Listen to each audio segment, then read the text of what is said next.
mengucap Bismillahirrahmanirrahim. Pada pagi hari ini secara resmi saya buka BNI Investor Daily Summit 2024.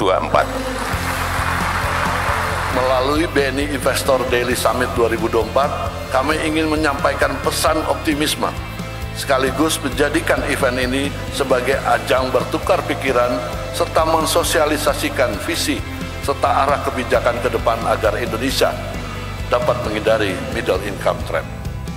Di Asia nanti akan ada 3 kekuatan ekonomi baru: India, China, dan Indonesia. Indonesia juga menjadi negara yang disegani dengan keberhasilan kepemimpinan Indonesia di kancah internasional.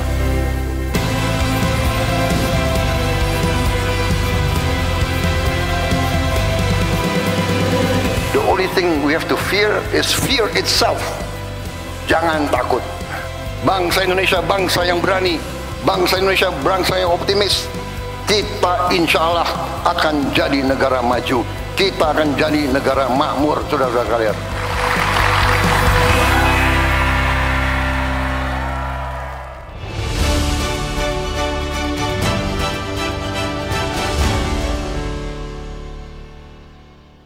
Selamat siang semuanya. Selamat datang di panel siang ini dengan tema Indonesian Capital Market Outlook, Identifying New Investment Opportunities and Strategies. Judul dari panel ini cukup lugas ya. Sesuai judulnya, hari ini kita berkesempatan untuk gali dan identifikasi peluang investasi yang ada di hadapan kita. Seru banget karena ada perspektif dari investor, Pak Keng Hong, maupun dari sell side, Pak Agung, dan juga dari Bursa, Pak Arman. Dan bagaimana kita bisa mengambil peluang tersebut. Untuk memulai, perkenalkan saya, nama saya Nicholas Hilman. Saya adalah co-founder dari Simpan Asset Management. Sebelumnya saya bekerja di BlackRock, sebuah manajer investasi global. Dulu saya ditugaskan di kantor cabang New York, Hong Kong, dan Singapura. Selama di BlackRock, saya berkecimpung di Financial Institutions Group maupun Official Institutions Group, di mana saya bekerja sama dengan institusi besar seperti Central Bank, Sovereign Wealth Funds, Insurance, dana pensiun, dan juga endowments. Karena diskusi di panel ini membutuhkan perspektif yang dari berbagai sisi, telah bergabung dengan kita siang ini para ahli dan senior di industri. Terima kasih kepada tim BNI Investor Daily Summit yang berhasil mengundang 3 pemimpin berkaliber tinggi ini. Saya tidak sabar untuk memperkenalkan ketiga narasumber hari ini. Sebenarnya nggak usah diperkenalkan, karena 3 sosok ini sudah memiliki nama besar karena prestasi masing-masing. Tapi izinkan saya menyambut senior saya dan membacakan profil beliau-beliau ini. Pertama, selamat datang Pak Loh Keng Hong. Pak Loh Keng Hong merupakan salah satu investor saham paling terkenal di Indonesia. Beliau sering disebut sebagai Warren Buffett of Indonesia karena strategi investasinya yang berfokus pada value stocks. Beliau memulai karirnya di banking dan sudah berinvestasi di pasar saham lebih dari 30 tahun. Melalui pendekatan value investing, beliau membeli saham perusahaan yang undervalued, namun pentingnya memiliki fundamental yang kuat. Kesuksesannya terbangun dari keyakinan dan kesabaran menunggu saham-saham tersebut mencapai nilai pasar yang sesuai. Welcome Pak Loh. Lalu berikutnya narasumber kedua.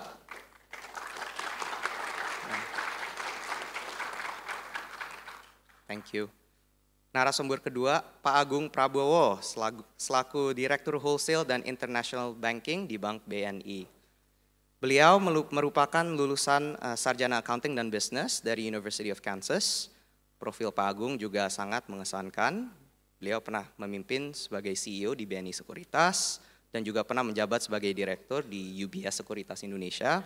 Selama kepemimpinannya di BNI Sekuritas, Pak Agung telah mensukseskan equity underwriting perusahaan seperti Brand, Aman, Mora, bond dan sukuk underwriting termasuk obligasi sustainable seperti BRI Green Bond, Mandiri Green Bond, BNI Green Bond, dan lain-lainnya. Dari segi advisory, beliau juga terlibat dalam proyek-proyek besar seperti Jasa Marga Trans Jawa Tol, portfolio restructuring and integration-nya in Journey, dan juga Pertamina Hulu Energy. Welcome, Pak Agung.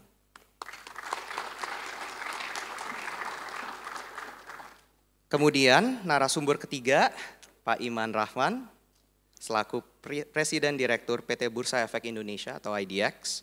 Beliau memperoleh gelar Sarjana Ekonomi dari Universitas Pajajaran Unpad dan MBA dari Leeds University Business School. Pak Iman sudah lebih dari 25 tahun berkarir di pasar modal. Beliau bekerja di perusahaan-perusahaan ternama seperti Dana Reksa, Mandiri Sekuritas, PT Pelabuhan Indonesia, hingga terakhir menjabat sebagai Direktur Strategi, Portofolio, dan Pengembangan Usaha di PT Pertamina. Welcome, Pak Iman. Tanpa membuang waktu, saya langsung buka diskusi ya, Pak. Oke. Topik pertama yang saya ingin ulik adalah how do we build a deeper capital market? Atau bagaimana cara kami membangun pasar modal yang lebih dalam di Indonesia. Pertama, sebagai konteks, pada saat ini tercatat 13,6 juta investor di Indonesia atau sekitar 4% atau 4,5% dari populasi. Sementara market cap IHSG sekitar 13.000 triliun atau 800 miliar US dollar atau sekitar 60% dari PDB kita. Dengan jumlah perusahaan terbuka sekitar 900-an, Pak. Yes, 938. Wah, precise numbers. Secara trading volume atau ADV di Indonesia sekitar 15 sampai 20 T per hari atau sekitar 1 sampai 1,3 miliar US dollar per hari. Tapi kalau kita banding juga dengan bursa Malaysia mungkin 3 sampai 4 kali lebih kecil dan juga mungkin dibanding SGX masih kecil ya. Tapi the point is di Indonesia there is room to grow. Mungkin pertanyaan pertama saya tunjukkan ke Pak Keng Hong. Bapak dikenal sebagai investor yang sering berinvestasi di saham-saham wonderful. Pak, boleh nggak tolong definisikan saham wonderful apa sih Pak dari perspektif Bapak? Dan bagaimana Indonesia memiliki lebih banyak perusahaan yang wonderful ini? Yang saya hormati Pak Irman, Pak Agung, Pak Nikolas, Bapak Ibu, selamat siang, salam sejahtera bagi kita semua. Apa sih wonderful company? Menurut saya wonderful company adalah sebuah perusahaan yang bisa membukukan laba yang sangat besar. Ya. Bukan perusahaan yang labanya kecil, bukan perusahaan yang labanya sedang atau perusahaan yang rugi, tapi wonderful company adalah perusahaan yang labanya besar. Dan setiap tahun dia growing, terus dia bertumbuh, ya. Udah besar, tahun-tahun seterusnya dia, misalnya labanya 1 triliun, jadi 2 triliun, jadi 4 triliun, jadi 6, jadi 8, dari 10 dan seterusnya. Labanya besar dan terus semakin tahun semakin besar. Contohnya apa? Contohnya tentu saja perbankan yang besar. Perbankan yang besar, ya. Contohnya seperti BNI itu wonderful company, ya.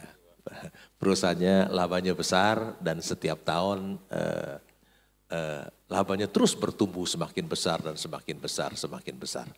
Demikian Pak jawaban dari saya. Thank you Pak Keng Hong. Dan bagaimana caranya Indonesia memiliki lebih banyak perusahaan yang wonderful tersebut Pak?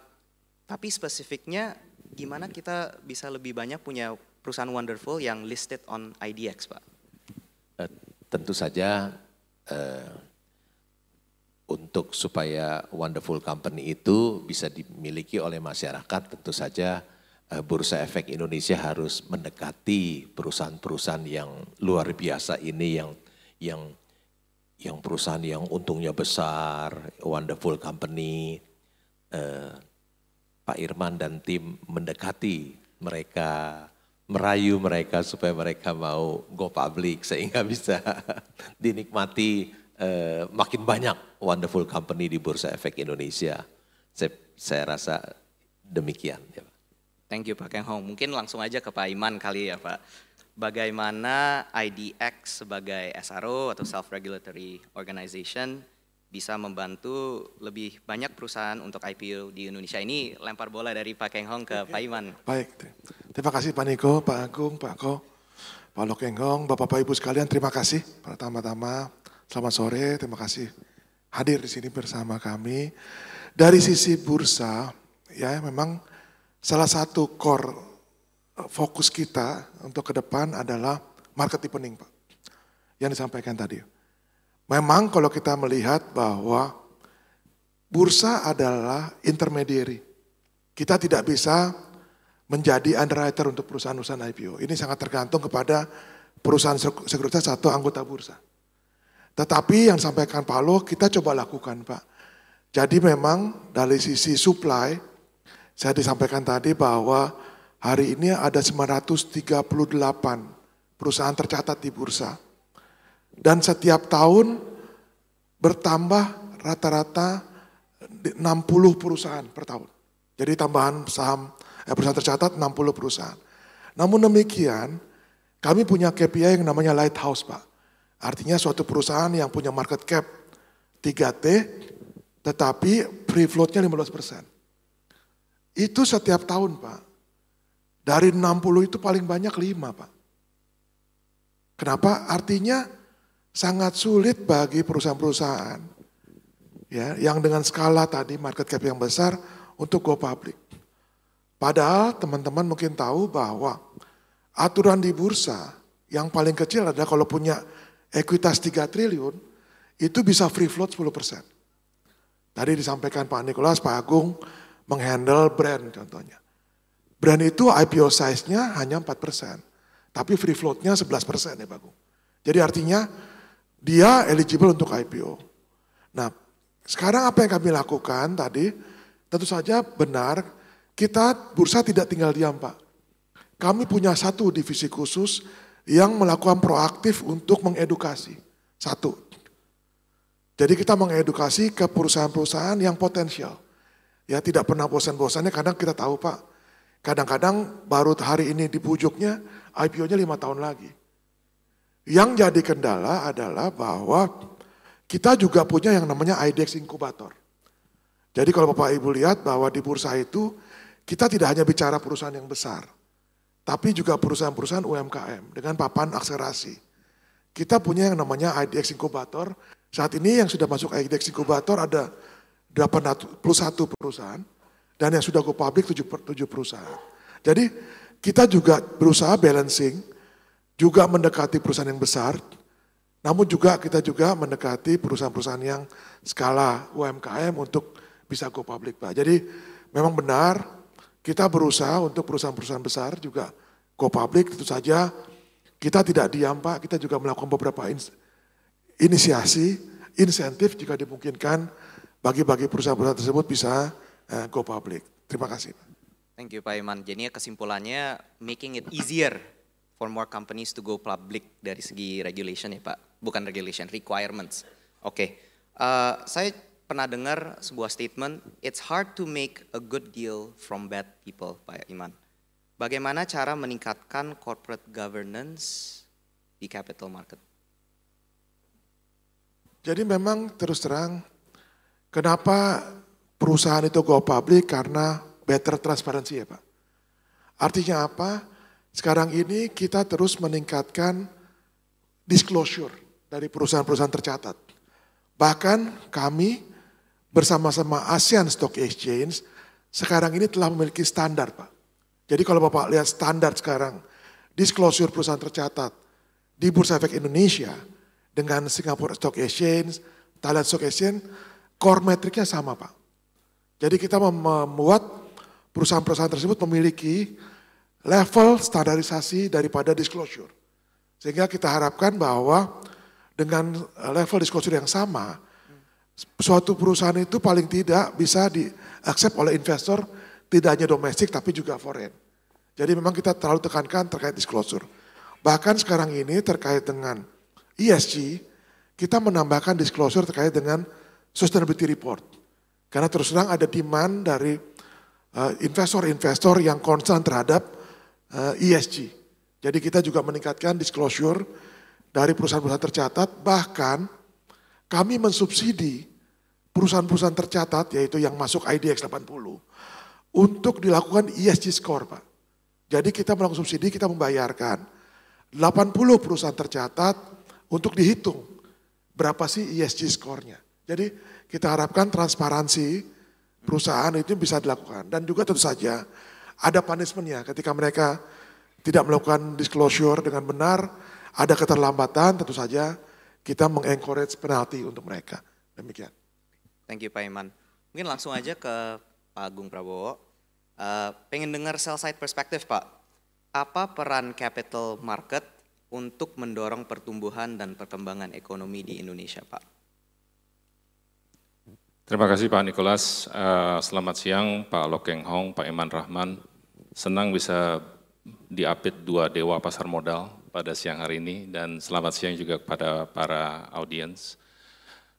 Peran dari capital market tentunya sangat penting sekali. Kalau misalnya kita lihat pasar modal di US ataupun di UK, sebetulnya kalau misalnya kita lihat di US lah, kita ambil satu ilustrasi. Debt capital markets itu lebih besar daripada loan markets. Equity capital markets mungkin tidak sebesar dari debt capital markets, tapi pertumbuhan cukup signifikan. Nah, untuk ekonomi di Indonesia, kita butuh sebetulnya liquidity, diversifikasi dari liquidity, bukan hanya dari sektor perbankan. Sektor perbankan, liquidity-nya bertumbuh, cuman ya segitu-gitu aja. Jadi kalau misalnya kita sekarang sudah punya perusahaan-perusahaan besar di Indonesia, Pertamina misalnya, itu tentunya kalau misalnya mereka untuk melakukan ekspansi usaha, dulu Pak Iman dari Pertamina ya Pak ya, itu pusing juga ya Pak ya cari liquidity-nya ya. Nah ini yang menurut saya diversifikasi financing, availability dari financing itu menjadi hal yang sangat penting sekali. Kita beruntung ada 938 emiten, kita punya pasar modal. Tentunya ini sebetulnya menjadi tulang punggung kita bagaimana bisa menggairahkan pasar modal itu. Tadi saya dengar Pak Lokeng Hong dan Pak Iman bercerita mengenai bagaimana bisa menumbuhkan. Cuman kalau misalnya menurut saya sih itu penting sekali. Saya melihat dari dua perspektif. Satu dari sisi supply, saya setuju. Supply dari perusahaan-perusahaan yang bagus untuk masuk ke bursa itu penting sekali. Tapi juga yang paling penting adalah kita semua investor di sini misalnya, begitu kita masuk bursa, kita bisa keluar gitu kan, kita bisa memonetize itu. Nah, memonetize investasi kita butuh liquidity. Tadi Pak Iman bercerita mengenai free float. Menurut saya sesuatu hal yang perlu diperhatikan, saya sendiri juga nggak ada jawabannya Pak Iman. Cuman kalau misalnya dari sisi ilustrasi yang saya bisa ambil itu adalah India, mungkin sekitar 5 tahun yang lalu ya, mereka force liquidity, besarannya mungkin sekitar 25%. Dan itu langsung secara market cap meningkat sangat drastis sekali. Dan itu penting sekali juga sih untuk kita bisa punya satu perusahaan yang sehat, perusahaan yang bagus seperti Pak Lokeng Hong tadi bercerita, dan juga dari sisi liquidity yang tadi Pak Iman coba untuk carikan solusinya. Yang kedua, yang kita mesti lihat itu dari sisi demand side. Nah, demand side ini kita senang pada waktu pandemi kita investor retailnya bertumbuh. Cuman pada saat pandemi kita juga tahu juga kita kebanyakan work from home, mungkin kita pakai 2 screen atau 3 screen gitu kan. Salah satu screennya adalah kita ngelihat pasar modal gitu kan, trading saham kita. Sekarang pandemi udah selesai, balik lagi ke kantor, sekarang nggak bisa ngelihat.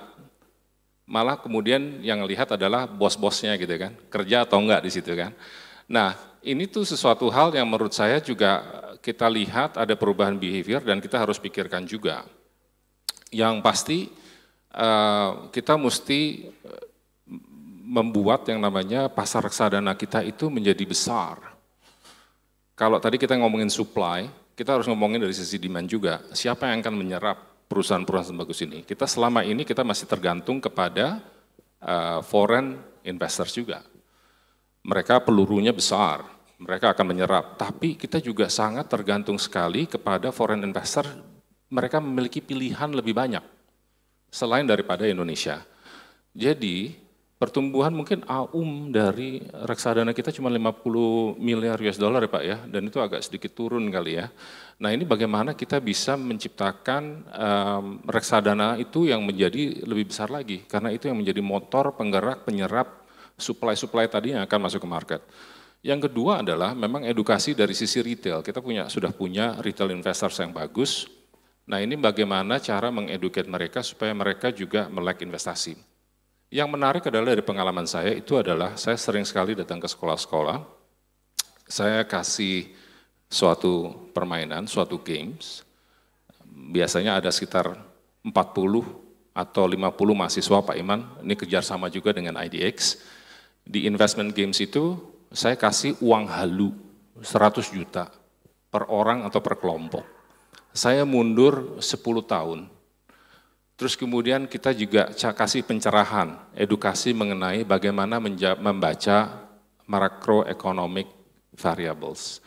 Bagaimana mereka mengerti mengenai economic cycle, mengenai interest rate cycle, dan impact-nya kepada instrumen efek, apakah itu juga saham ataupun itu juga equities. Yang menarik adalah para mahasiswa ini sebetulnya bisa mengerti dengan lebih mudah, itu sesi cuma sekitar 2 jam. Uang 100 juta, kira-kira Pak Nicholas bisa tebak nggak? Dalam waktu 10 tahun itu jadi berapa juta? On average. Sorry. Uang 100 juta uang halu itu. 2M mungkin ya Pak ya, dari 100 juta 100 kan juta ya. On average, kalau 2M sih boleh juga sih Pak, ada yang mencapai segitu, cuman on average itu adalah sekitar 700 juta. Karena kan mereka juga melalui ada siklus turun termasuk pandemi pada waktu itu. Jadi sebetulnya investasi itu bisa dipelajari dengan mudah. Jadi dari sisi supply side, dari sisi demand side, dan ini memang juga butuh dari kita semua untuk bisa mendorong itu. Jadi penting sekali Pak, cuma memang kita PR-nya banyak nih untuk bisa mendorong pasar modal kita itu juga menjadi sumber pendanaan untuk para korporasi di Indonesia. Thank you Pak Agung. Jadi improving liquidity, improving the supply side, more companies, tapi juga dari demand side, market participation in reksadana, etc. Oke Pak, tapi mungkin let's think a bit more micro. Misalnya saya memiliki pabrik ekspor di Indonesia. Mengapa saya harus mempertimbangkan IPO atau accessing DCM atau debt capital markets to expand? Just the logical thought process, Pak, sebagai perusahaan. Pak Agung, sorry. Dari supply side ya. Dulu saya 29 tahun berkarir di pasar modal. Dulu mungkin 20 tahun pertama itu selalu bilang ke klien IPO. Cuman pada saat ini kita juga melihat bahwa IPO itu bukan satu-satunya solusi. IPO itu belum tentu cocok untuk perusahaan-perusahaan yang belum siap. IPO itu sangat tergantung kepada investor appetite, gitu ya. Kalau kita lihat IPO berarti equity investors. Kita butuh perusahaan-perusahaan tadi yang perusahaan Pak Loh Keng Hong bilang yang wonderful, yang labanya besar dan mampu bertumbuh secara sustainable dengan besar juga gitu kan, dan itu nggak gampang. Jadi kalau misalnya tidak ada perusahaan tersebut, mungkin mereka akan melihat stok yang lainnya juga gitu, karena itu tipikal dari karakter dari equity investor. Mereka akan cari tadi wonderful companies. Nah, tentunya export oriented tadi sangat tergantung kepada direction of trades tergantung daripada global economic cycle juga. Kalau kita lihat di global economic tren di dunia ini, itu tentunya ada dua mesin yang cukup besar, satu China, yang kedua adalah US, dan kita mungkin Indonesia ekspor ke China itu sekitar 25%, US dari Indonesia ke US itu sekitar 10%. Jadi engine growth yang cukup signifikan sebetulnya buat Indonesia kalau misalnya global economy slows down. Karena dua mesin ini tuh bermasalah. Plus juga Europe ini juga lagi slow down dan mungkin akan masuk resesi. Plus kita ada geopolitical. Ini akan problematik buat perusahaan yang export oriented. Tetapi bukan nggak bisa, tergantung komoditasnya seperti apa. Jadi itu sangat harus masuk ke granular, ke details dari spesifik barang-barang yang mereka ekspor di situ. Apakah mereka itu bisa menjadi wonderful company yang seperti Pak Loh Keng Hong utarakan tadi. Thank you Pak Agung. Untuk pemaparannya, thank you. Mungkin sekarang saya ingin tarik diskusi ini ke arah global market, soalnya tadi Pak Agung ngebahas tentang geopolitical tensions. Spesifiknya dampak global markets dan geopolitik kepada pasar modal di Indonesia. Sebagai konteks, mungkin banyak yang paham di sini bahwa terjadi, ya kami memasuki siklus pemotongan atau pemangkasan suku bunga global, dimulai dengan The Fed dan Bank Indonesia dan Bank Sentral di dunia. Kemudian banyak sekali geopolitical events, mulai dari konflik di Timur Tengah, Rusia, Ukraina, dan juga shifting balance of power ya, away from the US and the rise of regional blocs termasuk China and the Gang. Mungkin untuk Pak Agung dulu, bagaimana dampak event geopolitik bagi Indonesia Pak? Lalu mungkin bagaimana dampaknya bagi kegiatan M&A dan Bank BNI? Kita lihat sendiri kemarin China memberikan insentif, terus stock market China naik 17% ya Pak Iman ya, dalam waktu 4 hari. Kita juga melihat sendiri dampaknya dari yang dilakukan oleh Chinese government terhadap pasar Indonesia, dan kita juga melihat juga dampak dari penurunan tingkat suku bunga The Fed terhadap pasar Indonesia. Jadi kita itu masih ada ketergantungan juga kepada global macroeconomic trend. Nah, yang menarik adalah kita bisa ngomongin banyak tentang situasi di China, kita bisa ngomong banyak mengenai situasi di US. Apakah ini ada penurunan tingkat suku bunganya bisa sustainable 50-50? Kalau saya bicara dengan teman-teman di Wall Street, itu mereka juga view-nya terbelah. Mungkin nanti akan ada data inflasi baru keluar atau data dari sisi unemployment keluar yang bagus. Belum tentu November ini ada penurunan tingkat suku bunga 25 basis point dari The Fed. Kita nggak tahu. Jadi uncertainty-nya itu masih ada. Belum lagi ada election. Kalau Trump yang terpilih, tentunya dampak dari penurunan suku bunga itu mungkin akan menjadi remote ke depannya. Jadi kita banyak sekali uncertainty-nya yang kita hadapi pada saat ini.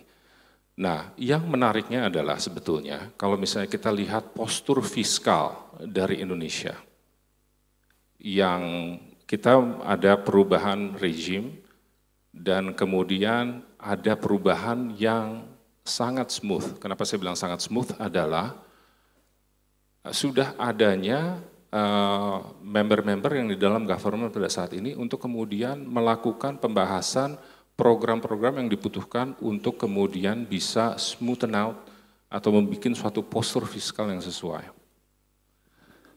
Kita ini negara yang sangat dependent on domestic economy. Jadi kalau misalnya kita lihat, mungkin banyak diberitakan bahwa ada makanan bergizi gratis. Itu dampak trickle down ekonominya ke perusahaan-perusahaan FMCG tentunya ada. Mengenai healthcare itu tentunya ada juga di situ. Dan kita juga sekarang dihadapi pada masalah di mana middle to low income class people itu affected pasca pandemi. Jadi purchasing power itu menjadi PR nasional. Dan ini juga kita dulu bangun infrastruktur, tapi mungkin sekarang di postur dari APBN yang baru itu adalah membangun infrastruktur untuk agribusiness. Agribusiness sangat fokus kepada padat karya. Terus kemudian juga dari sisi kita lihat hilirisasi. Dulu hilirisasinya dari sisi mineral yang sangat capital intensif, tapi kita lihat di sini adalah hilirisasinya itu di sektor agribusiness, jadi padat karya. Kenapa begitu? Karena postur ini yang kita lihat, saya pribadi, bukan BNI, adalah kemudian bisa mendorong penciptaan lapangan kerja. Jadi ini pengaruh dari sisi dampak pelemahan global economy, dampak dari sisi tingkat suku bunga the Fed yang sangat tergantung kepada dua hal. Yang satu itu adalah inflasi di US dan juga yang satu lagi adalah unemployment di US. Itu menjadi terdilusi karena kita punya PR sendiri dan kita yang bisa menentukan masa depan bangsa Indonesia ini gitu. Jadi kita harus fokus kepada consumption, kita harus fokus pada peningkatan dari purchasing power masyarakat Indonesia dan ini yang saya lihat di fiskal kita itu bisa menjawab permasalahan tersebut. Jadi saya rasa sih kita ngomong global economy, baliknya ke kita dampaknya seperti apa, yaitu tadi kita harus bertumpu kepada kemampuan dari consumption dan pemberdayaan dari purchasing power masyarakat Indonesia. Thank you Pak Agung. Kesimpulannya fiscal resilience lah ya Pak, and then go back to basics, Indonesia's GDP, consumption driven, focus on that, benar kan Pak ya? Oke, lulus. Mungkin saya bisa tanya langsung Pak Keng Hong, dari perspektif Bapak sebagai investor bottoms up ya Pak, bagaimana pengaruh global market atau news headline terhadap pengelolaan portofolio Pak Keng Hong? Apakah Bapak tetap mengikuti perkembangan global events atau tidak sama sekali Pak? Bagaimana pendekatan Pak Keng Hong? Saya kurang memperhatikan global market ya karena saya hanya berinvestasi di Bursa Efek Indonesia. Saya tidak pernah membeli saham di luar Indonesia, hanya di Indonesia saja. Jadi saya kurang memperhatikan global market. Jadi ketika portofolio saya hanya memperhatikan yang kinerja perusahaan tersebut saja, bukan yang makro tapi yang mikro. Ya. Jadi ketika saya membeli saham untuk portofolio saya, yang saya perhatikan adalah nomor satu kejujuran si pengendali, direksi dan komisaris. Ya. Kalau mereka bukan orang baik, bukan orang jujur, maka saya tidak akan beli perusahaan tersebut. Ya, saham perusahaan tersebut tidak akan saya beli.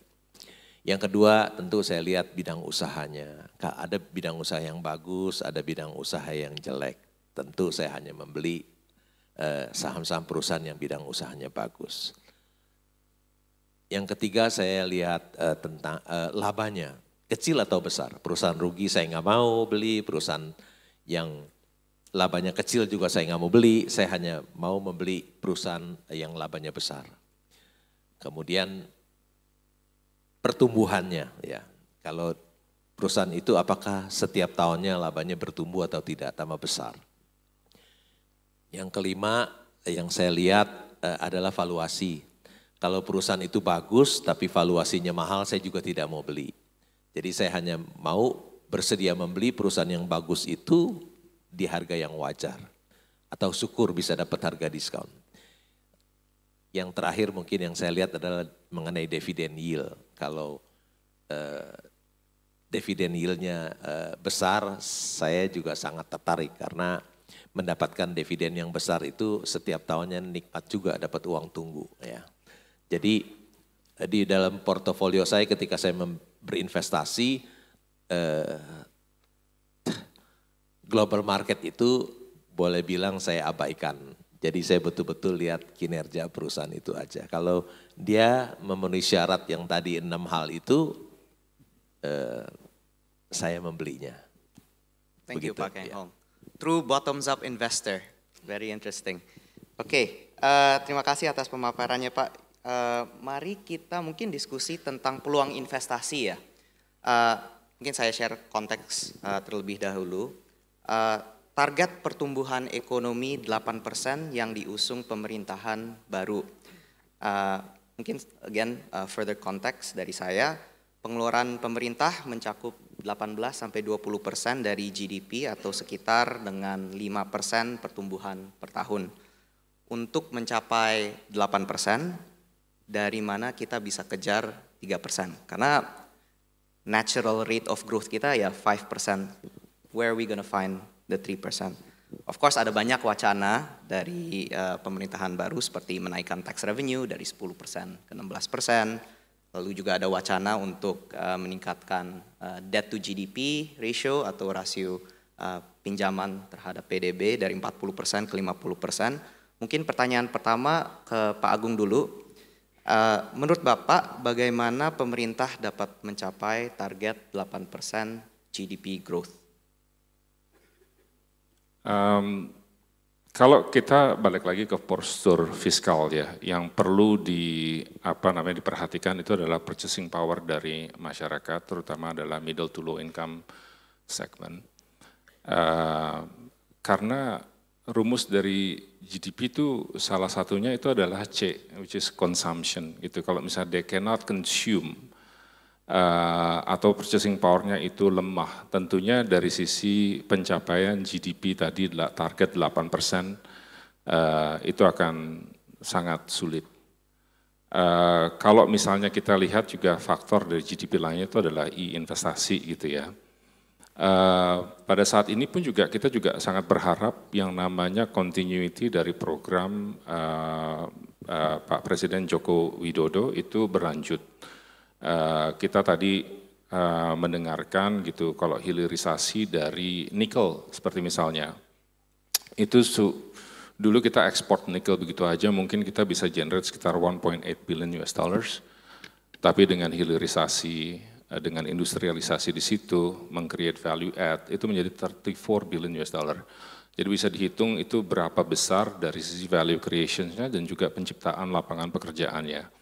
Jadi menurut saya sih hilirisasi itu penting dan itu juga untuk harus jelaskan. Jadi consumption dan investment yang benar gitu ya.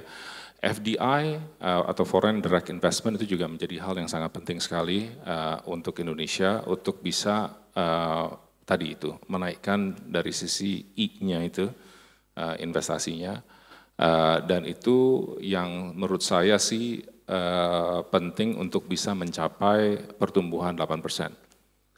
Apakah itu bisa segera terjadi? Mungkin itu akan takes proses ya. Karena yang itu tadi purchasing power-nya mesti diperbaiki dulu untuk bisa mencapai ke sana. Lapangan pekerjaannya mesti dibuka dulu untuk bisa mencapai ke sana. Cuman begitu kita sudah bisa solve itu semua, tentunya ini akan bisa mencapai. Tapi kalau misalnya kita lihat juga di postur fiskal juga kita lihat di situ juga ada dari sisi soft infrastructure yaitu pendidikan, itu juga penting sekali.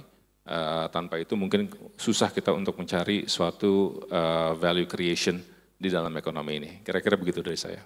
Thank you Pak Agung. Mungkin tadi udah kayak kelas makroekonomi ya. Sebagai konteks PDB itu calculation-nya ada C plus I plus G X minus M. Benar kan Pak ya?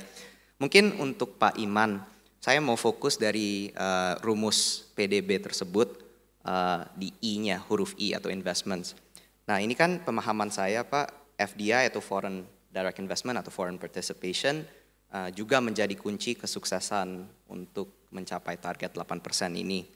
bagaimana cara kita bisa semua meningkatkan kepercayaan pemodal asing untuk berinvestasi di Indonesia, Pak. Karena mungkin perspektif IDX-nya lebih ke public market, would love to hear your thoughts, Pak, tapi juga perspektif untuk private markets, ya kan, FDI, long term FDI. Terima kasih. Mungkin pertama dari sisi pasar modal atau capital market. Ketika kita bicara memang banyak orang yang lupa bahwa memang di pasar modal tidak hanya orang bicara investment, tapi juga ada indirect investment. Artinya kenapa? Ternyata banyak juga perusahaan-perusahaan asing yang saat ini mencari target perusahaan-perusahaan tercatat. Kenapa? Karena dianggap lebih transparan dan keterbukaan informasi.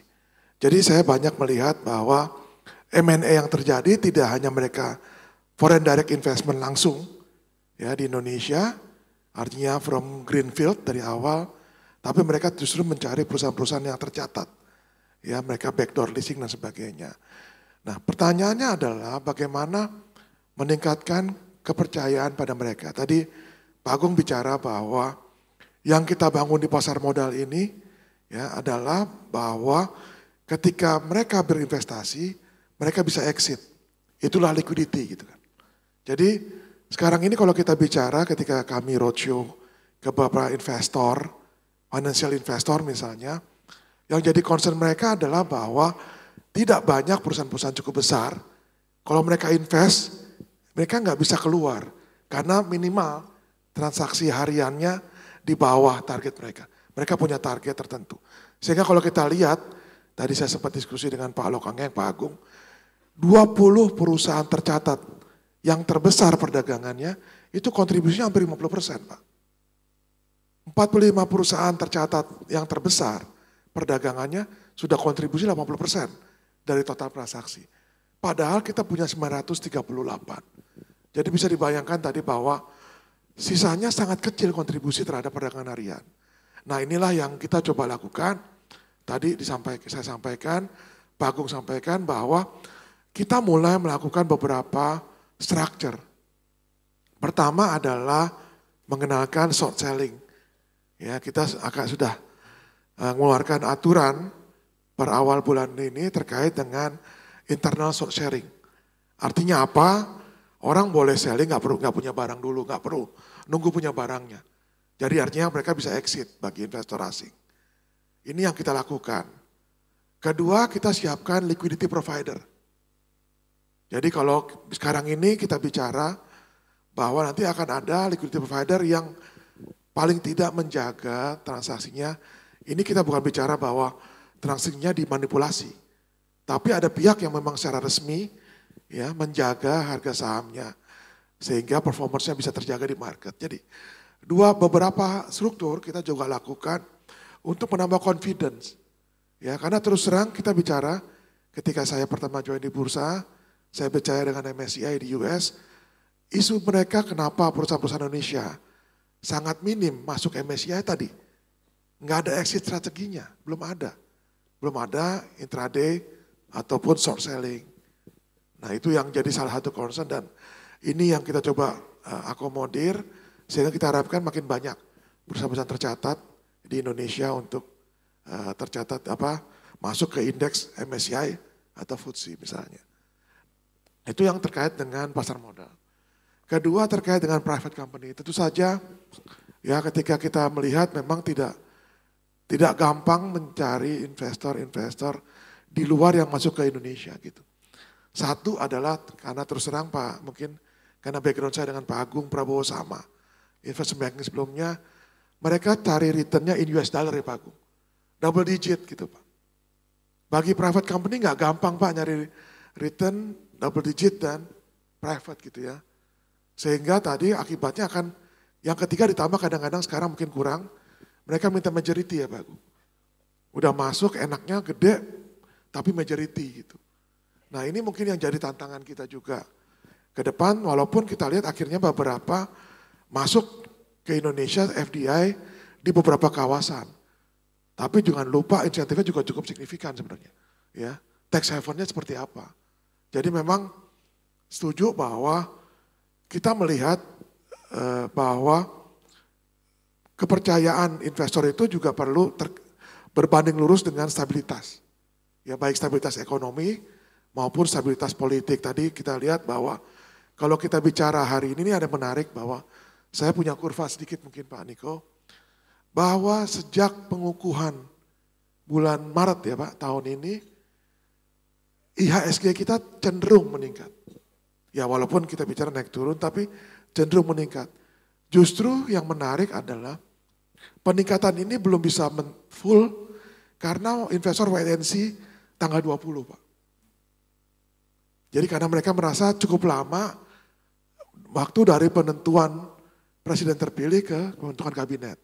Tapi yang menarik tadi, dan yang lebih menarik lagi Pak Agung, Pak Alokongeng, Bapak Ibu sekalian, jumlah investor asing yang tadinya kontribusinya 34% dari total transaksi harian, itu meningkat ke 40%, signifikan. Dari 3,5 triliun per hari menjadi sekitar 5 triliun. Ditambah lagi capital inflow. Jadi capital inflow yang masuk Pak hari ini sudah hampir 50 triliun Pak. Dalam waktu 3 bulan. Padahal semester kedua sempat negatif. Jadi artinya apa?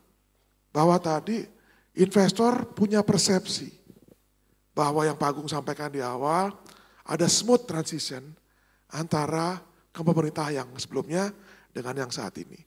Jadi memang kita berharap bahwa kita nggak bicara tadi apakah jadi 8%. Paling nggak di-maintain seperti hari ini.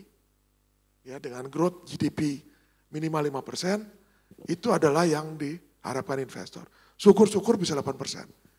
Karena terus terang dengan kondisi saat ini, kita bicara 1 tahun ini, ya ekonomi global yang resilient ya Pak ya, itu indeks kita bisa bertahan Pak. IHSG kita masih bisa bertahan di angka 7.000, 7.500.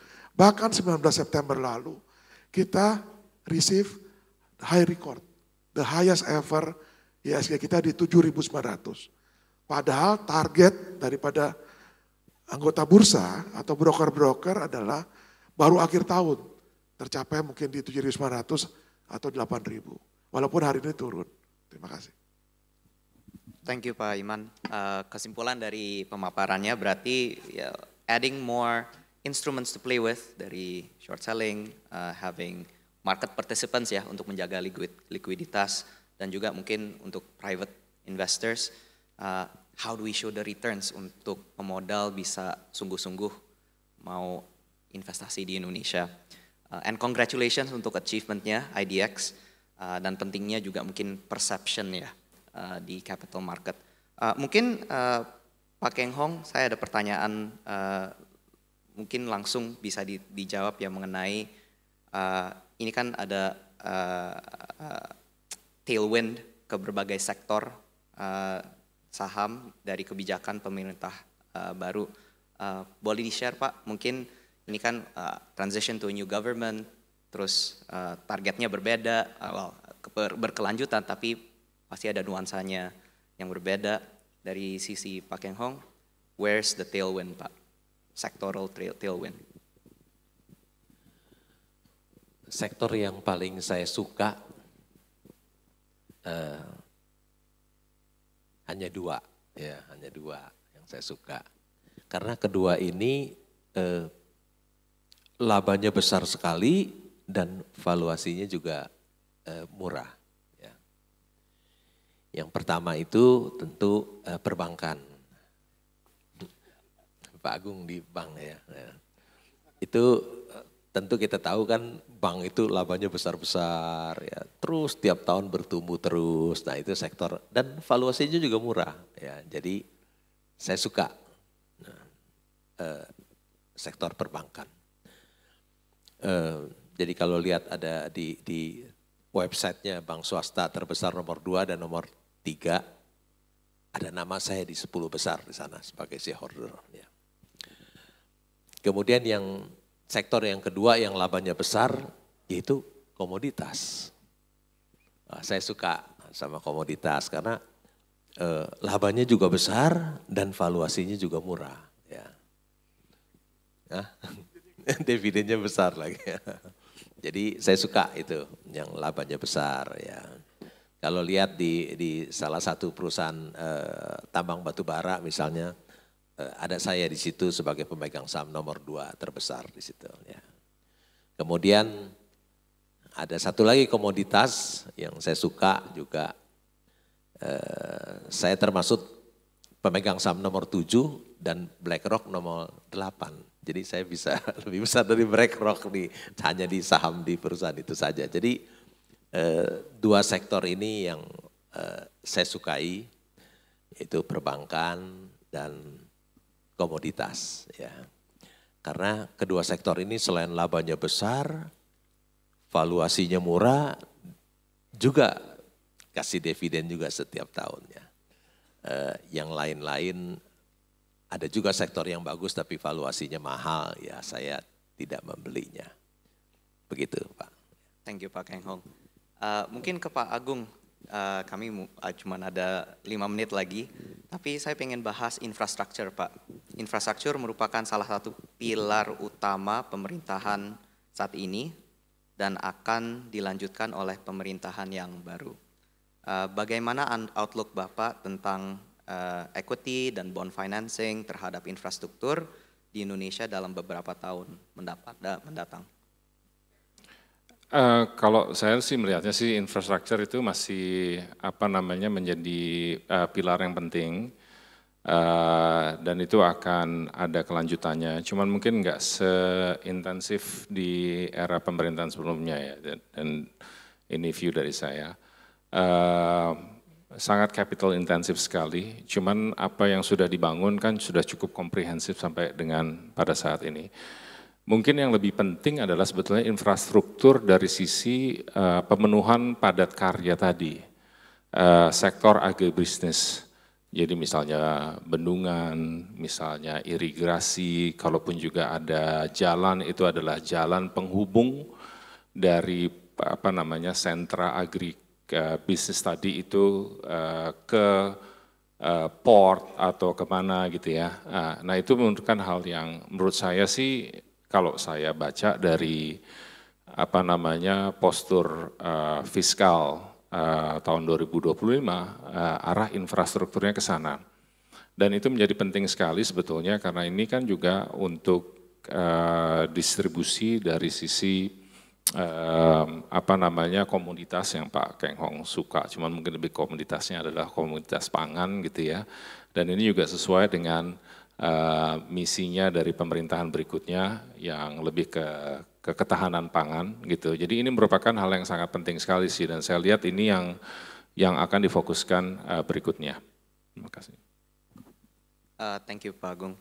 Mungkin boleh share sedikit tentang view-nya Bank BNI, bagaimana strategi BNI dalam memainkan peran penting untuk mendampingi korporasi domestik maupun internasional melalui pasar modal, Pak? Kalau kita sih tentunya fokusnya tadi terhadap sektor-sektor. Jadi kita fokusnya dari sisi fiskal ya, trickle down itu yang akan menjadi fokus kita. Kita selama ini sudah dari sisi support kita ke sektor commodities, sempat juga ke sektor infrastruktur, tapi kalau misalnya kita lihat dari postur fiskal, mungkin juga kita perlu lihat dari sisi agri bisnis, Pak Loh Keng Hong perlu dipertimbangkan juga. Terus kemudian juga dari sisi consumer, karena itu akan ada dampak trickle down effect ke consumer. Kalau misalnya BNI Sekuritas Research itu melihat dari sisi pertumbuhan EPS-nya Pak, earnings-nya itu di tahun 2025, apakah itu cyclical maupun non-cyclical itu masih bisa bertumbuh double digit. Lalu kemudian dari sisi healthcare itu juga merupakan bagian dari fokus pemerintahan berikutnya untuk healthcare. Saya juga lihat dari sisi proyeksi para analis itu masih juga double digit itu. Terus kemudian juga dari sisi telco atau digital, bagaimanapun juga kalau misalnya kita ngomongin mengenai pendidikan, kita itu perlu yang namanya akses ke internet, akses kepada informasi.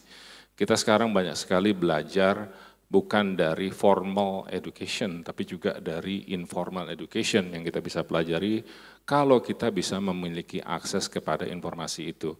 Jadi kalau misalnya kita lihat para analis itu juga fokusnya untuk EPS 2025 itu double digit growth juga. Dan digitalisasi itu menjadi penting juga. Dan kita juga melihat banyak sekali mulai bermunculan data center baru nih. Nah ini yang juga merupakan fenomena yang sangat kita lihat nanti 5 tahun ke depan merupakan hal yang sangat menarik dan itu juga tentunya harapannya bisa membangun bukan hanya bisnis dari BNI, tapi juga dari sisi pasar modal ke depannya. Semakin banyak mudah-mudahan Pak Iman, para pemain-pemain baru yang masuk ke dalam bursa. Thank you Pak Agung. Pak Keng Hong, ada sektor-sektor yang baru di-mention oleh Pak Agung yang Bapak tertarik masukin uang untuk berinvestasi Pak? Ada tadi agribisnis, saya juga punya kebun sawit, punya juga karena kan valuasinya juga masih murah-murah. Tapi consumer usaha yang sektor yang bagus, tapi PI-nya tinggi-tinggi, jadi valuasinya mahal, jadi saya belum membelinya. Ya. Oke, thank you Pak. Kami sudah habis waktu, tapi mungkin sebelum saya tutup, saya ada lightning round. Ini by demand of the host Pak. Ini pertanyaan untuk semua panelis. Dijawab seadanya aja Pak. Please feel free to, one word answers juga oke. Saya mulai dari Pak Iman, terus mungkin ke Pak Agung, terus ke Pak Keng Hong. Pertanyaan pertama adalah aset favorit untuk diversifikasi Pak. Oke, kalau bicara di aset, diversifikasi aset ya Pak. Kalau kita bicara di bursa justru year to date yang paling tinggi perdagangannya adalah infrastructure dan perbankan. Jadi itu yang salah satu yang jadi darling di pasar modal.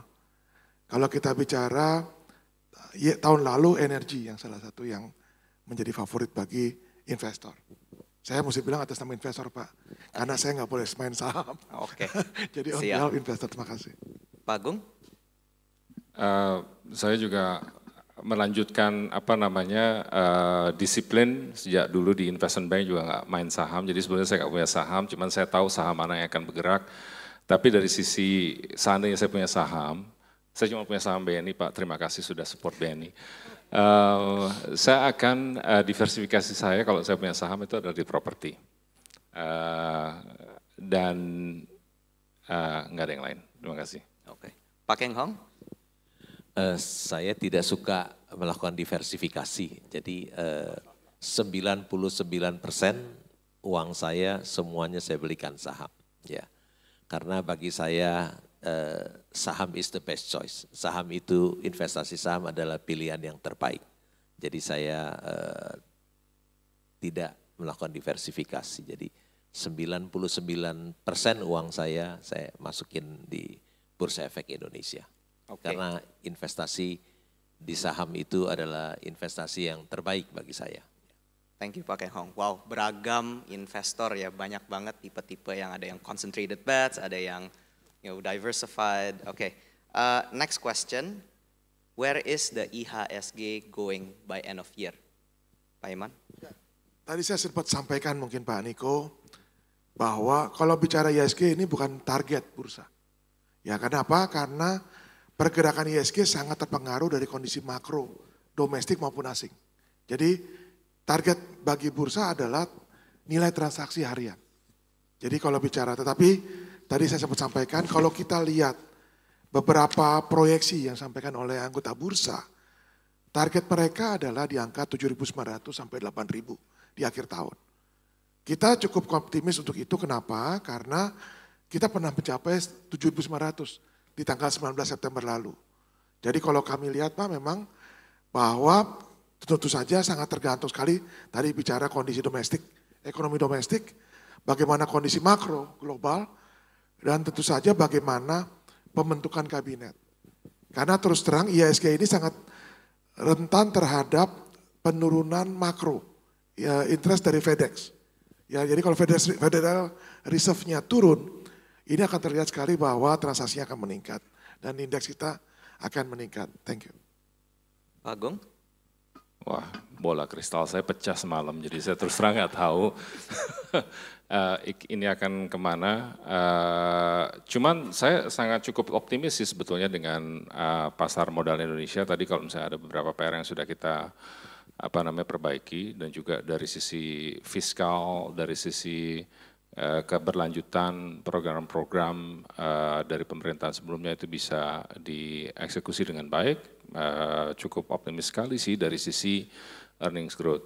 Kalau kita sekarang mungkin di high single digit dari sisi average earnings di tahun 2024, memang banyak hal yang terkait dengan purchasing power, dimana kalau misalnya kita bisa benahi itu semua, tentunya kita akan masuk ke earnings growth yang double digit, paling enggak mid-teens dari sisi earnings. Kalau mid-teens dari sisi earnings, tadi ekspektasinya Pak Iman ke 8.000, mesti sih tercapai Pak. Terima kasih. Thank you Pak Agung. Pak Keng Hong? Hari esok itu misteri ya. Tidak ada seorang pun yang tahu apa yang akan terjadi hari esok ya. Tapi IHSG kita itu banyak tergantung dari inflasi di Amerika. Kalau inflasi di Amerika turun, suku bunga juga akan turun dan IHSG akan membaik. Demikian. Thank you Pak Keng Hong. Last question, saya janji pertanyaan terakhir. Satu stok jika bisa memiliki saham ya Pak, one stock you will hold forever.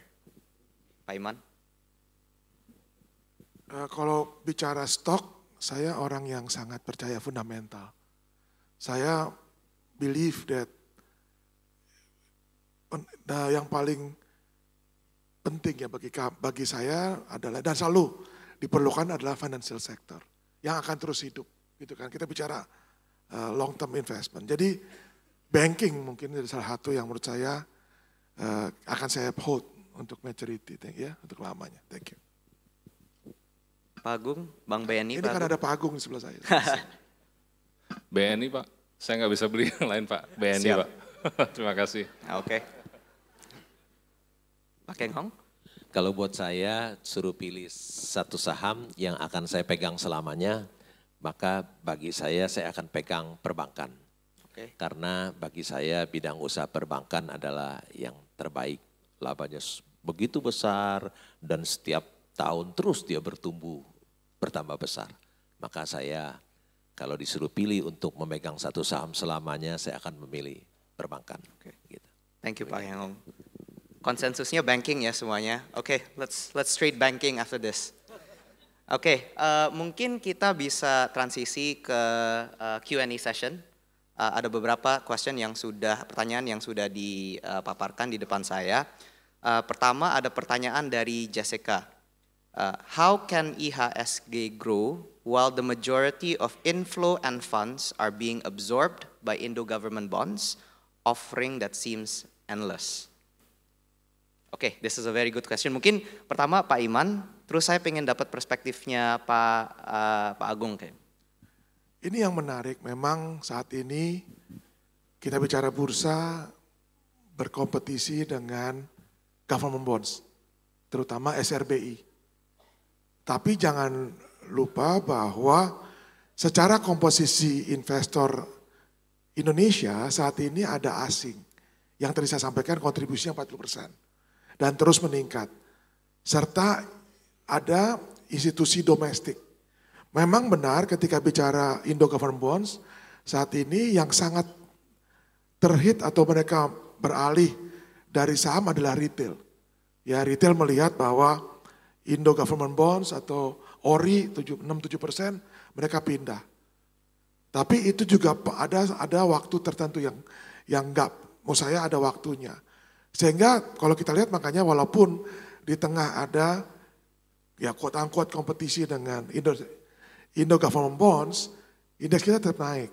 Kenapa? Karena asingnya naik, domestik juga institusi juga naik. Thanks. Pak Agung, do you believe that maybe as rates go down, interest rates as they go down, that inflow ke IHSG akan meningkat di mana Indo government bond yields kurang menarik? Sekarang kan kelihatannya ya inflow-nya semua ke government bonds karena lumayan menarik ya Pak. Sebetulnya bukan belief ya, kita udah lihat kan sebetulnya bahwa even sebelum tingkat suku bunga the Fed itu turun gitu, market sudah antisipasi. Tadi Pak Iman sudah bicara berapa itu nilai inflow dari foreign investors yang masuk ke IHSG. Jadi udah bukan belief gitu karena faktanya sudah ada. Tapi begini, yang kita perlu perhatikan itu adalah kemampuan kita untuk membaca interest rate cycle. Nah kalau misalnya memang kita melihat bahwa ini akan ada penurunan interest rates, dengan sendirinya nilai dari saham itu akan naik gitu kan, karena pasti cost of debt itu turun, cost of equity itu akan turun, weighted average cost of capital akan turun, dengan WACC itu turun tentunya valuation dari saham itu akan meningkat.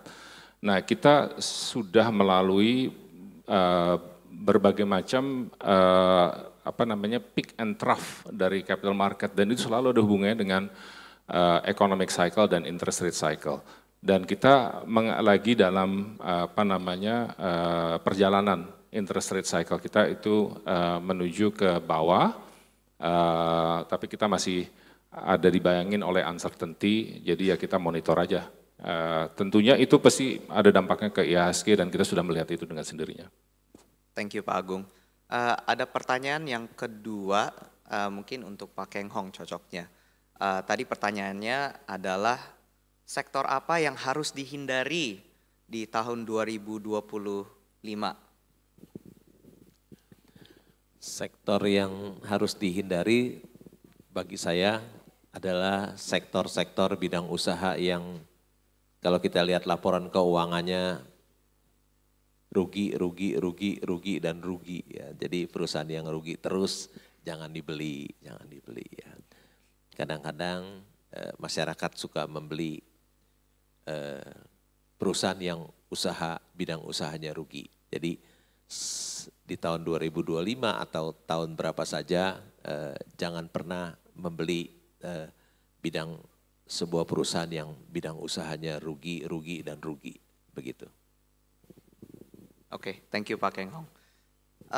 Boleh ke pertanyaan berikutnya?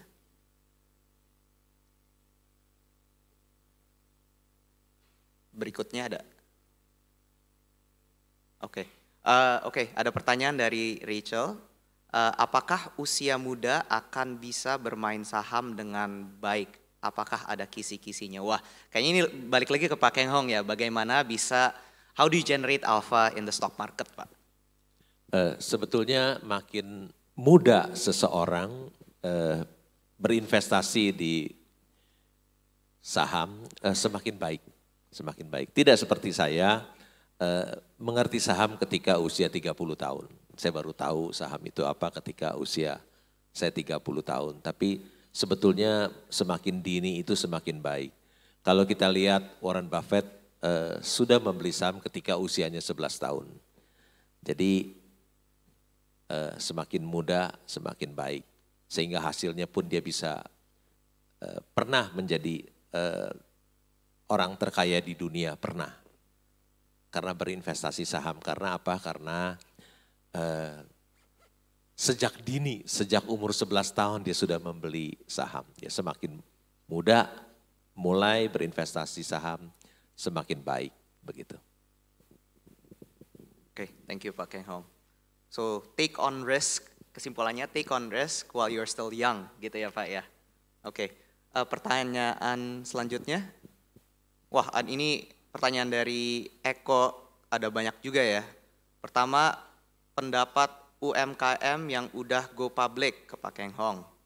Kedua, bagaimana daftar menjadi peserta IDX Inkubator untuk Pak Iman. Pertanyaan ketiga, sektor skincare apakah oke IPO untuk Pak Keng Hong lagi. Mungkin kita mulai dengan Pak Keng Hong, pendapat UMKM yang udah go public Pak. Mohon maaf Saya nggak pernah melirik perusahaan kecil UMKM. Mohon maaf ya. Saya selalu hanya melihat wonderful company, perusahaan yang besar, Perusahaan BNI ya Pak? cuannya besar, perusahaan yang wonderful, yang bagus. Jadi saya fokus di situ di wonderful company. Jadi kalau mohon maaf, saya nggak pernah melirik UMKM demikian. Sektor skincare Pak? Hah? Sektor skincare juga saya nggak pernah beli ya selama saya berinvestasi di Bursa Efek Indonesia 35 tahun nggak pernah beli skincare ya. Hah? Produknya aja saya beli tapi sahamnya enggak. Begitu ya. Noted Pak, thank you. Pak Iman, bagaimana daftar menjadi peserta IDX Inkubator? Jadi IDX Inkubator ini ada di 3 cabang Bursa Efek Indonesia. Pertama di Jakarta, kedua di Bandung, dan ketiga di Surabaya. Sebenarnya ada websitenya, ya bisa lihat di website IDX, ya Mas Kausar ya. Ada di website IDX, tapi paling tidak kalau mau bertanya bisa datang ke bursanya. Jadi di Jakarta bisa kantor bursa untuk diskusi lebih detail. Kalau ada yang di Bandung juga silakan ke kantor perwakilan bursa di Bandung dan di Surabaya. Tapi bisa juga lihat di website IDX ya mengenai bagaimana syarat untuk menjadi anggota IDX Inkubator karena kita punya coworking space. Ya, jadi kita menawarkan coworking space gratis kepada perusahaan yang terdaftar sebagai anggota IDX Inkubator dan ada programnya. Jadi kita memperkenalkan bagaimana mempersiapkan laporan keuangan, bagaimana diskusi dengan underwriter, bagaimana kita membuat investment thesis, ya investment thesis sebelum perusahaan menjadi go public dan konsultan hukum. Terima kasih. Oke, thank you Pak Iman. Pertanyaan berikutnya dari Anthony. We all know the source of liquidity will come from developed markets, okay, so foreign inflows ya. The question is how to attract those foreign investment funds to Indonesia and thus improve onshore liquidity. Wah ini kayaknya tadi udah dibahas sedikit ya tentang improve. I think the key is it takes the whole village from a supply side, also from a demand side. Tapi mungkin what sort of action is required? Mungkin Pak Agung, habis itu Pak Iman. Sebetulnya sih kalau misalnya dari sisi what sort of actions itu banyak public listed companies yang Pak Loh Keng Hong bilang size-nya gede-gede itu sering kali melakukan NDR, non-deal roadshow ke para foreign investment funds dan juga ada yang diprakarsai juga oleh IDX ya, Pak Iman juga ya, dan juga dari sisi Kementerian BUMN. Jadi dialog atau komunikasi dengan para funds ini tuh cukup aktif. Malah kita juga sering menjembatani dialog itu bukan hanya kepada para foreign funds atau mutual funds, tapi juga dari sisi private assets, apakah itu private debt maupun private equity yang tadi Pak Iman juga ceritakan gitu. Memang isunya adalah satu, pilihannya nggak banyak di Indonesia. Jadi kita memang butuh lebih banyak perusahaan-perusahaan gajah yang tadi Pak Keng Hong pengen invest, itu banyak ada di bursa dan kita, Pak Iman mohon maaf ya Pak Iman, kita butuh liquidity-nya Pak, gitu karena dengan adanya liquidity dari perusahaan-perusahaan itu tentunya itu yang akan menarik para investor-investor asing, foreign investment funds. Intinya adalah average daily trading value, itu ada threshold tertentu di mana mereka itu membutuhkannya, kalau enggak mereka akan sulit untuk keluar tadi nanti yang tadi saya bilang bahwa exit strateginya itu jadi bingung juga gitu. Jadi kira-kira itu sih yang dibutuhkan, banyak PR sekali yang kita harus kerjakan. Terima kasih. Thank you Pak Agung. Pak Iman? Ya jadi sampaikan Pak Agung tadi, bursa mulai 2 tahun lalu juga mulai aktif membawa perusahaan-perusahaan yang tier 2 Pak. Karena kalau perusahaan-perusahaan tier 1 contohnya BCA, Mandiri, BNI, mereka rutin roadshow. Tapi tier 2 kita kadang-kadang karena kesibukannya mereka kadang-kadang nggak terlalu frequent. Jadi kami mulai 2 tahun lalu mengunjungi negara-negara yang bukan traditionally dilakukan roadshow, Pak. Contohnya kalau kita roadshow itu Singapura, Hong Kong, London, New York, dan sebagainya. Bursa membawa beberapa tier 2 company untuk bersama-sama roadshow justru ke Korea, China, Jepang, dan terakhir kemarin malah ke Australia. Jadi kita lihat market-market baru. Kalau selama ini kita bicara investor Eropa tadi kan. Nah artinya tadi apa? Kita membuka market baru. Jadi kita memperkenalkan investor-investor baru dan ini yang menarik. Sekarang ini bahkan China ya mulai melirik Indonesia sebagai tempat investasi. Bahkan yang menarik lagi sekarang justru ini yang menarik. Jadi banyak sekali ternyata perusahaan-perusahaan ya yang bekerja sama dengan China di Sulawesi seperti Morowali listing di IDX. Nah ini menarik. Jadi fenomena-fenomena perusahaan-perusahaan yang dimiliki atau joint partner antara China dan Indonesia juga listing, Pak. Karena tadi belum bisa dual listing, perusahaan dari China langsung. Jadi kita berusaha juga aktif di bursa walaupun ya, tentu saja teman-teman ataupun emiten juga aktif roadshow atau underwriter membawa roadshow. Tapi kami juga mencoba mengintroduce perusahaan-perusahaan yang tercatat di tier 2 yang listing untuk juga lakukan roadshow. Oke, thank you Pak Iman. Baiklah, semua pertanyaan semoga sudah dijawab dan hasil diskusinya pun insightful. Dari diskusi ini ada beberapa key takeaways yang saya rangkum. Mungkin dari pertama, how do we build a deeper capital market? Kayaknya jawabannya gotong royong, ya kan? Perlu lebih banyak perusahaan dari supply side, tapi juga dari demand side. Bagaimana meningkatkan partisipasi investor retail, ya kan? Dan juga improving liquidity dari sisi bursa. Terus mungkin dari segi dampak global markets dan geopolitik pada Indonesia, pasti ada, tapi yang penting kita melihat inwards gimana cara bangun fiscal resilience, focusing on the fact that PDB kita besarnya itu isinya consumption, so how do we improve that? Tapi juga how do we hilirisasi apa? So industrialization, pushing for investments in those sectors. Tapi kita juga tadi bahas tentang corporate governance untuk meningkatkan kesungguhan, tapi juga trust oleh publik itu penting juga. Dan terakhir mengenai target penumbuhan 8%, focus on consumption, focus on investments.